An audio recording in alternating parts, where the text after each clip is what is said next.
দাদা একটা পাতা দাও না। হ্যাঁ, তুমি আজ অফিস যাবে না? হ্যাঁ হ্যাঁ যাবো। তোমার তো আবার অফিস যাওয়ার নামে গায়ে জ্বর আসে। আরে কই কোথায় গেলে গো সবাই? আরে বাজার তো চলে এসেছে, কে নেবে? বৌমা, হ্যাঁ যাও না বাজারটা নাও। হ্যাঁ আমার যাচ্ছি। হ্যাঁ ছোটকা দাও, বাজারটা দাও। এই যে বাজার। হ্যাঁ দাও। আচ্ছা, চাটা পাবো নাকি? সারাক্ষণ খালি মুখে চা চা চা। আচ্ছা তুমি না হয় বেকার বলি, আর কি কারোর কোনো কাজ নেই? এখন অফিসে রান্না বসেছে, ঠাকুরপো খেয়ে বেরোবে না, রূপাই বেরোবে, সারাক্ষণ খালি চা চা। আরে বাহ, আমি চা চাইলেই তোমার মাথা গরম হয়ে যায়। হ্যাঁ, এদিকে বাকি সবার সব কাজ ঠিক সময় মতো করে দিতে পারো। পারি তো, যত বুড়ো হচ্ছে তত ঝগড়ুটে হচ্ছে, হিংসুটে কোথাকার।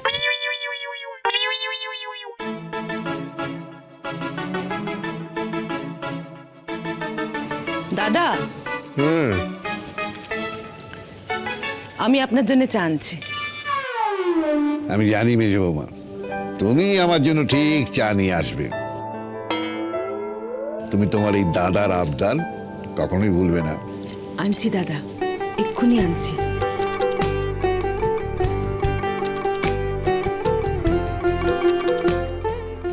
দিলি তো? পাগলকে সাঁকোটা নাড়িয়ে দিলি।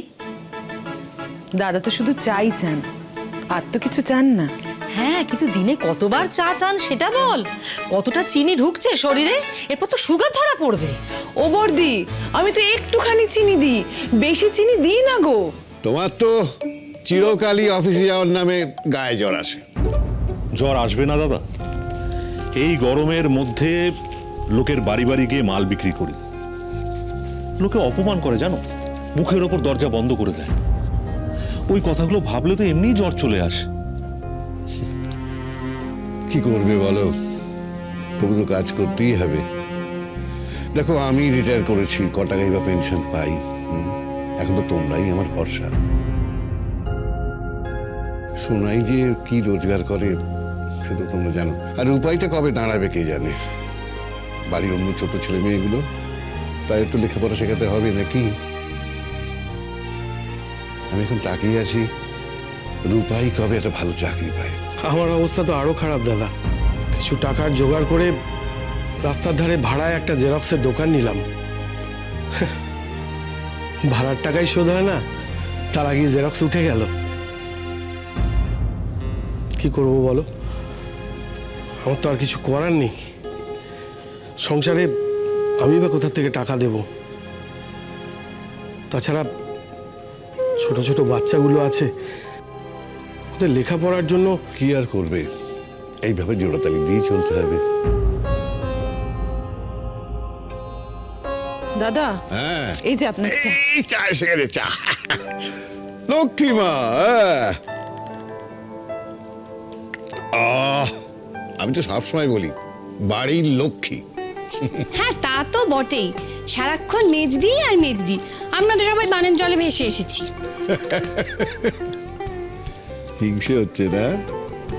হ্যাঁ, একথা সত্যি যে মেজো বৌমাকে আমি একটু বেশি ভালোবাসি।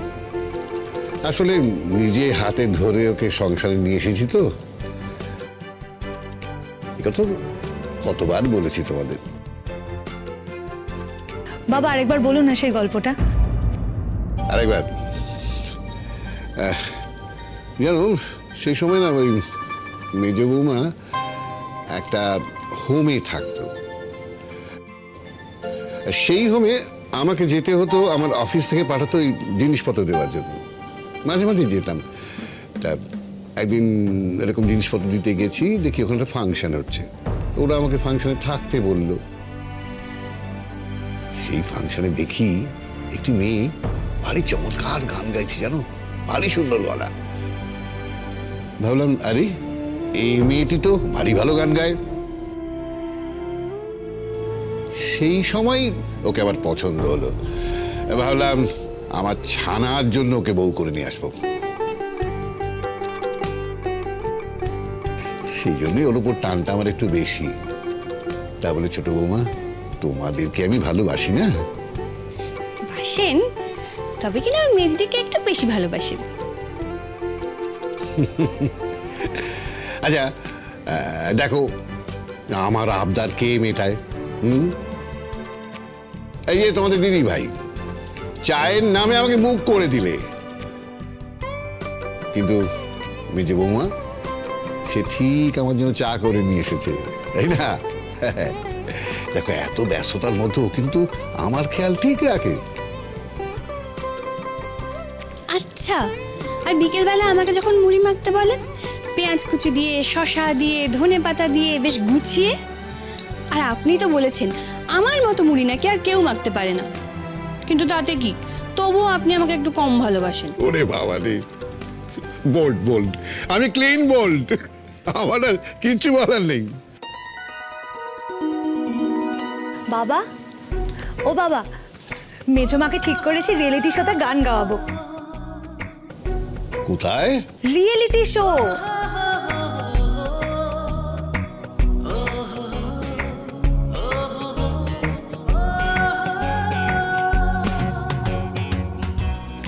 রিয়েলিটি শোতে আবার কে গান গাইছে? আমি তো ইউনিভার্সিটির সোশ্যালে গান গাইছি। তুমি আবার আমাকে রিয়েলিটি শোতে পাঠানোর তাল করছো বৌদি ভাই? আগে তোমাকে না, তুমি এখন অত দূর পৌঁছাওনি। আমি তো মেজমাকে রিয়েলিটি শোতে পাঠানোর কথা ভাবছি। মা? মা, তুমি রিয়েলিটি শোতে গান গাইবে? আরে বাবা, তুমি তো শিগগির সেলিব্রিটি হয়ে যাবে। হার তো তোমাকে ধরতে চুতে পাবো না। ওরে ওরে রূপাই, ছাড় রে ছাড়, যা গিয়ে খাবারটা খা, খেতে বস, যা এক্ষুনি। এই সমস্ত করে না খেয়ে চলে গেলে কিন্তু চলবে না। বৌমা অনেকক্ষণ ধরে তোর খাবার রেডি করে রেখেছে, আগে খাবি তারপর যাবি। কিন্তু দাঁড়াও, এটা একটা এক্সাইটিং নিউজ। মা, তুমি রিয়েলিটি শোতে কবে যাচ্ছ? চুপ কর তো, তুই পাগল নাকি? কাজরই বলছে এসব পাগলামো করে তুইও আছিস। আরে বলবো না কেন, মেজমা প্রায় কাঁদে মেজমার বোনের জন্য। আর শুধু বলে যদি বোনের সাথে কখনো দেখা হতো। তাই তো বলছি, রিয়েলিটি শোটা একটা প্ল্যাটফর্ম যেখানে দেখা হওয়ার চান্স হতে পারে। আচ্ছা, আমরা দেখেছি রিয়েলিটি শোতে গিয়ে লোকে ছোটবেলাকার গল্প বলে, আর যদি মেজমার বোন থেকেই থাকে তাহলে তো এটা একটা চান্স হতে পারে না? মেজমা, তুমি কি এই চান্সটা নেবে না? যদি কপালে থাকে দেখা হবে।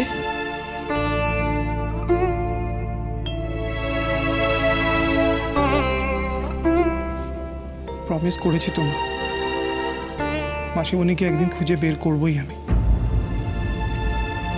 এত বড় পৃথিবীতে যদি সে বেঁচে থাকে, কোথাও তো লুকিয়ে থাকবেই।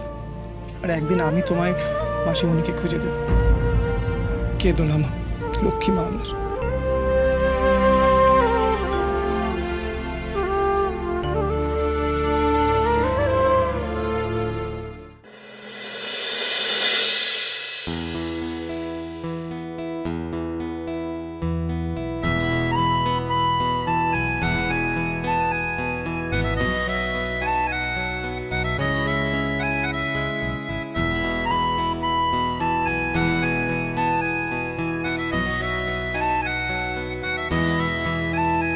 আজি দক্ষিণ দুয়ার খোলা, আজি দক্ষিণ দুয়ার, এসো হে এসো হে এসো হে আমার বসন্ত এসো।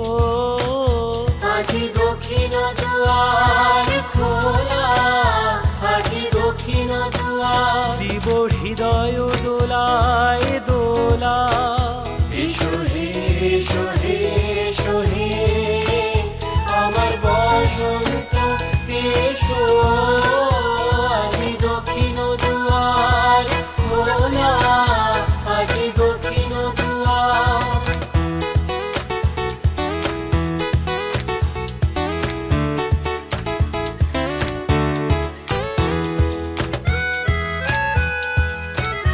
এই শোনো, অনেকক্ষণ আরম্ভ হয়ে গেছে না?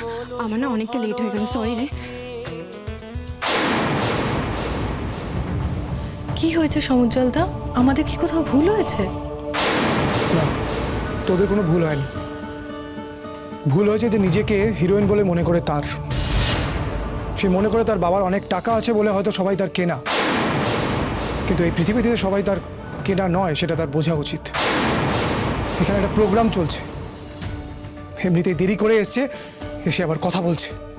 এই হোয়াট ডু ইউ মিন? তুমি কি আমাকে কিছু বলছো? ইয়েস, অন্যায়টা তো অন্য কেউ করেনি, তুমি করেছো।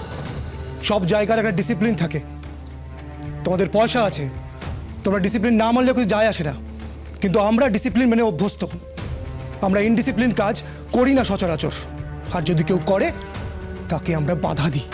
Listen, you are insulting me. Yes, you deserve it. যদি প্রোগ্রামটা করতে হয় তাহলে সময় মতো আসতে হবে। তোমার সময়ের যেরকম দাম আছে, আমাদেরও সময়ের দাম আছে। আমরা এখানে এসে রিহার্সেল করব, এসে বসে থাকবো, তোমার প্রক্সি অন্য কেউ দেবে, আর তুমি লিড রোলে নাচ করবে, সেটা তো হতে পারে না। আর সেটা তুমি বলার কে? আমি কালচারাল সেক্রেটারি, এই প্রোগ্রামটার দায়িত্ব আমার ওপরে। আমি বলবো না তো কে বলবে? সবে তো MA ফার্স্ট ইয়ার, আর আমরা আউটগোয়িং ব্যাচ। তোমাকে যে সিলেক্ট করা হয়েছে এটাই অনেক। তুমি কি মনে করো তোমার মতো নাচের কেউ ছিল না এখানে? দেখো, তুমি কিন্তু আমাকে তখন থেকে ইনসাল্ট করে যাচ্ছ। আর এই যে তোমরা কিছুই বলবে না? আমি এমন কি করেছি? হ্যাঁ, আমি মানছি আমার আসতে একটু লেট হয়েছে, আর তার জন্য আমি এসে জিজ্ঞাসাও করছিলাম যে আরম্ভ হয়ে গেছে কিনা। তাতে ও এত রিয়াক্ট করছে কেন? Mind your language. আমি তোমার সিনিয়র, আর সিনিয়রের সাথে যেভাবে কথা বলতে হয় সেইভাবেই বলবে, বুঝেছো? তোমার সাথে কিভাবে কথা বলেছি আমি? ঠিক আছে সমুজ্জ্বল, ছেড়ে দে না, না হলে প্রোগ্রামটা নষ্ট হয়ে যাবে। আর একদিন পরেই তো আমাদের প্রোগ্রাম। সেই একদিনও হয়তো সে ঝোলাবে, হয়তো দেখা গেল প্রোগ্রামের দিন তার মুড নেই বলে সে প্রোগ্রামেই এলো না। তখন তোরা কি করবি? এমন সব লোককে সিলেক্ট করিস কেন যারা শখে নাচ করতে আসে? যে কাজটা যে করবে তাকে সিরিয়াসলি করা উচিত। Don't you think so? তাছাড়া শোনো, আমি তোমাকে বলছি, তোমার গাড়ি আছে, আমরা অনেক দূর থেকে বাসে ট্রামে ঝুলতে ঝুলতে আসি, বুঝেছো? কেউ কেউ তো আবার পায়ে হেঁটেও আসে দুটো পয়সা বাঁচানোর জন্যে। আর তুমি মেকআপ করে সেজে গুজে গাড়ি করে এসেও ঠিক টাইমে পৌঁছতে পারো না। এটা একটা ইউনিভার্সিটি, এখানে মেকআপ করে আসলে কেউ দেখবে না। আর এখানে তো হিরোইনের কাস্টিং হচ্ছে না, তাহলে তো সেজে গুজে না এসে ঠিক টাইমে এলেই পারো। তুমি আমার সাজ নিয়ে কিছু বলতে পারো না। শোনো, তোমাকে নিয়ে কথা বলতে আমার বই গেছে। তোমার মতো মেয়েরা যাদের কোনো ফাইট নেই, যাদের কোনো লড়াই নেই, আমরা তাদের মানুষ বলেই মনে করি না। তোমাদের বাবার টাকা আছে, টাকা নষ্ট করার জন্য তোমরা ইউনিভার্সিটিতে আসো। তোমাদের পেছনে 10টা টিচার থাকে যারা তোমাদের গুলিয়ে খাইয়ে দেয়, আর তাই তোমরা পাশ করে বেরিয়ে যাও। আর তারপর বাবার পছন্দ করা NRI ছেলের সাথে বিয়ে করে তাদের ঘাড়ে চেপে বিদেশে চলে যাও। তোমাদের সাথে আমাদের জীবনটা কোনোভাবেই মিলতে পারে না, মিলতে পারেই না। Okay fine, I am quitting. আমি ছেড়ে দিচ্ছি, আমি নাচ করব না, চলে যাচ্ছি আমি এখান থেকে। তারপর তোমরা যাকে দিয়ে পারো নাচ করিয়ে নাও। দাঁড়াও, এটা চ্যাংরামো করার জায়গা না। এতদিন রিহার্সাল করে এসে লাস্ট মোমেন্টে তুমি যখন একদিন বাকি প্রোগ্রামের, তুমি নাচবে না? না, আমি নাচবো না। এত মেন্টাল স্ট্রেস নিয়ে আমি নাচতে পারবো না। রোজা, রোজা প্লিজ প্লিজ যাস না, প্লিজ। এত রাগ করে না। তুই দেখ, তুই নিজেই দেখ না কত দেরি হয়ে গেছে আজকে তোর। তাই 45 মিনিটস লেট করে এসেছিস তুই। তোর প্রক্সি দিচ্ছিল অন্যরা, আমরা আজকে একটাও রানে যেতে পারিনি, জানিস? আচ্ছা, একটা প্রেস্টিজ ফাইট আছে তো নাকি বল? ওকে সব বুঝিয়ে কোনো লাভ নেই। ওরা মনে করে পয়সা দিয়ে সব কিছু কেনা যায়। তুমি আমায় পয়সা নিয়ে কেন এত কথা শোনাচ্ছ বলো তো? আমার বাবার পয়সা আছে, সেটা কি আমার অপরাধ? Am I responsible for that? ছেড়ে দে না, একদিন পরেই তো প্রোগ্রাম। এখন সত্যিই তো এইভাবে কি করে প্রোগ্রামটা করবে ও? ঠিক আছে, আমি একটাই শর্তে নাচতে পারি। ও ও যদি এখানে না থাকে তবেই আমি নাচবো, আর ও যদি থাকে আমি নাচবো না।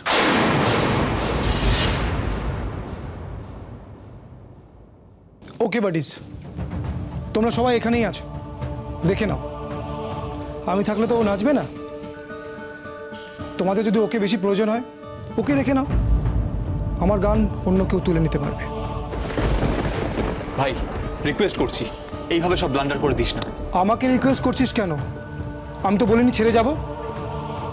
তোদের হিরোইন তো তোদের শর্ত দিয়েছে। রোজা, রোজা প্লিজ এইভাবে সব পণ্ড করে দিও না। এটা আমাদের সবার চ্যালেঞ্জ। বিভিন্ন ইউনিভার্সিটি থেকে, কলেজ থেকে সব স্টুডেন্টদেরকে আমরা ইনভাইট করে দিয়েছি।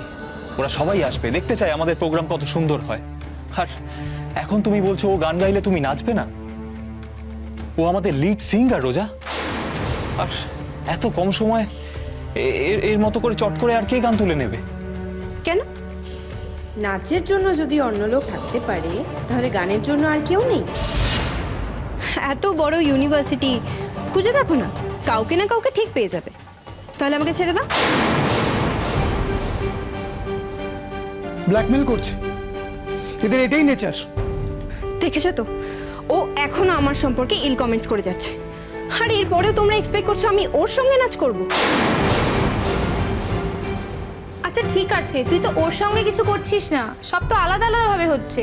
ও ওর মতন গান গাইবে আর তুই তোর মতন নাচ করবি। রোজা প্লিজ, তুই তো নিজের নাচে কনসেন্ট্রেট কর। দেখ রোজা প্লিজ, এখন এইভাবে লাস্ট মোমেন্টে এসে প্লিজ এরকম কিছু করিস না প্লিজ। বেশ, তাহলে ওকে বলো আমাকে সরি বলতে। আমি ওকে কিছুতেই সরি বলবো না, আর যদি আমার ওকে সরি বলতে হয় আই এম কুইটিং। আমি চলে যাচ্ছি, তোরা অন্য কাউকে দেখে নে। কি ছেলে মানুষই করছিস বলতো এগুলো? কেন করছিস এরকম ছেলে মানুষই? দেখ সমুজ্জ্বল, তোকে এগুলো মানায় না, জাস্ট মানায় না। দেখ আমাদের প্রোগ্রামটা এত ক্লাস প্রোগ্রাম হচ্ছে, তুই এত ভালো গাইছিস, রোজা এত ভালো নাচছে। না না, আমি তো নাচতে পারি না। আমি তো বড় লোকের মেয়ে, বকে যাওয়া মেয়ে। আমরা তো খালি ফুটানি করি, বাবার টাকা ধ্বংস করি, আর তারপর আমাদের তো নাকি 10-12টা করে টিচার লাগে পড়াশোনা করার জন্য, আর তারপর গিয়ে আমরা পাশ করি। ও তো আমাদের লাইফ সম্পর্কে সব জানে। ওকে বল না কিছু লিখে ফেলতে। তুমি সমুজ্জ্বল প্লিজ, আর একটাও কথা নয়। দেখ তুই প্রোগ্রামটা কোঅর্ডিনেট করছিস আর তুই এভাবে টাইম নষ্ট করছিস। তোরা কি ভাবছিস আমি ওকে সরি বলবো? কেউ কাউকে সরি বলবি না, তোরা যে যার পার্টটা পারফর্ম কর ব্যাস। রোজা প্লিজ, আর দেরি নয়, চল আমরা নেক্সট নাচটাতে যাব। তোর একটা নাচও হয়নি এখনো। ওই মোর বিনা উঠে কোন সুরে বাজেটা আগে করতে হবে, সাপ মোচন হচ্ছে। নাও শুরু করো।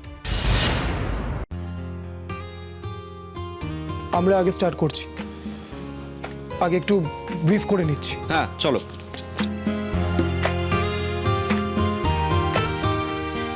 কৃষ্ণপক্ষের চাঁদ ডুবেছে অমাবস্যার তলায়, আধারের ডাক গভীর, রাজমহিষী উঠে দাঁড়িয়ে বলে যাবো আজ। আর ভয় করিনি আমার দৃষ্টিকে, পথের শুকনো পাতা পায়ে পায়ে বাজিয়ে দিয়ে গেল অশ্বত্থলায়, সেখানে বীণা বাজছে।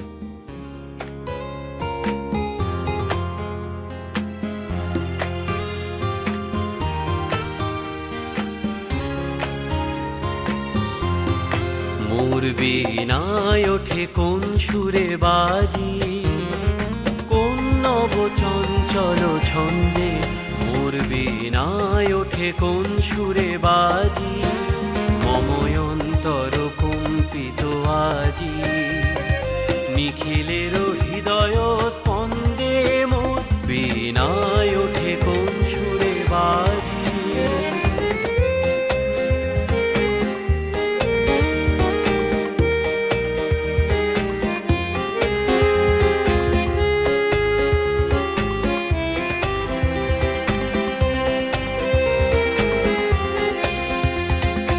আসে কোন তরুণয় শান্ত, উড়ে বসনাঞ্চল প্রান্ত।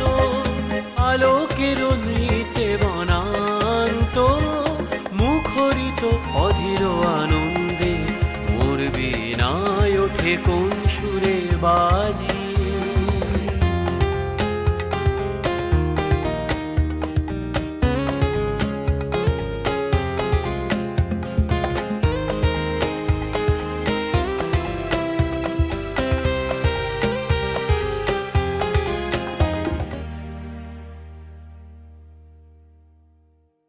রোজা দিদিমণি, পঙ্কজ এসে গেছো, এসো। কি আছে প্যাকেট দুটোতে? আমার ড্যাডি আজকে সবার জন্য ট্রিট পাঠিয়েছে। আচ্ছা পঙ্কজা, তুমি সবাইকে প্যাকেটগুলো দিয়ে দাও তো।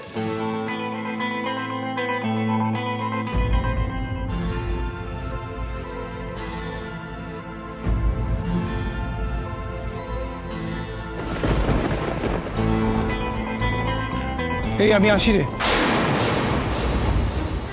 ওকে বলে দিও ওর জন্য প্যাকেট আনা হয়েছে, ও যেন ওর প্যাকেটটা নিয়ে নেয়। ড্যাডি সবার জন্য এই ট্রিট পাঠিয়েছে। কারোর ড্যাডি দিয়েছে বলেই যে সেটা আমাকে নিতে হবে তার তো কোনো মানে নেই। তুই শুধু শুধু এরকম বাওয়াল করছিস কেন বলতো? ও তো সবার জন্যই এনেছে, তুইও খা। না, আমাদের এসব পোষাবে না রে।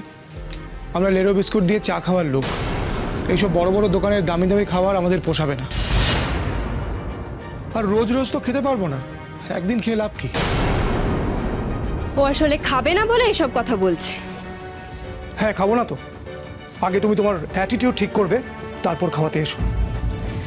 এই কিসের অ্যাটিটিউড? হ্যাঁ, কিসের অ্যাটিটিউড? তখন থেকে তুমি আমাকে যা খুশি তাই বলে যাচ্ছ। ও তোরা আবার শুরু করলিস? আশ্চর্য। Everything has limit. ওর জন্য আমাদের প্রত্যেক দিন সময় নষ্ট হচ্ছে কেন? এই যে আমার দেরি হয়ে গেল, এখান থেকে বেরিয়ে 3টে টিউশন করে বাড়ি ফিরে লেখাপড়া করতে হবে। লেখাপড়াটা আমাদের চাকরির জন্য দরকার। আমাদের কোনো দাদা মামা কাকা নেই রে। আমাদের লড়াই করে পরীক্ষায় পাশ করে চাকরিটা পেতে হবে। অন্যের থেকে ছিনিয়ে নিতে হবে চাকরিটা আমাদের, সেটাও মেধার জোরে, অন্য কিছুর জোরে নয়।